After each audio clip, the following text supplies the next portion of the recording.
មានតែធ្វើស្រែមិនដែលស្គាល់ទេទីក្រុងដ៏ស្កឹមស្កាយកុំឡោះជនបទគ្មានគេបែដីធ្វើតែស្រែលើដីស្បែកខ្មៅត្រូវថ្ងៃរកហើយស្ដាប់ពាក្យប្រដៅគោរពម៉ែឪបងទោះបីខ្លួនក្រត្រដោខំធ្វើស្រែហាត់លៀងហាត់ដៅខោអាវជាប់តែស្រងាយហូបតែក្តាមខ្យងអមស្រែមិនដែលបានហូបនៅភាសា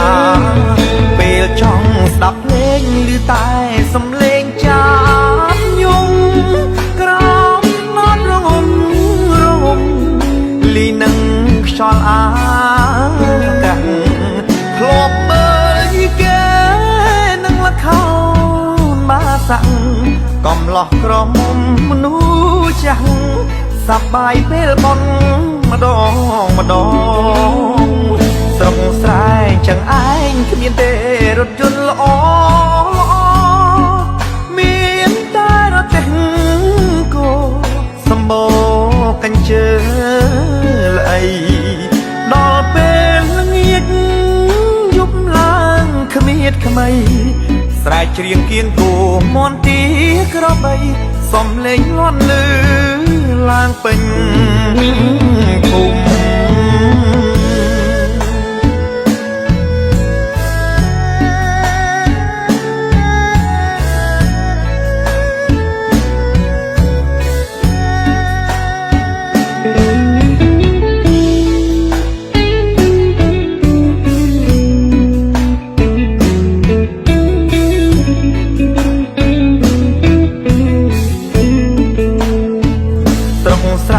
ចឹងឯងគ្មានទេរថយន្តល្អ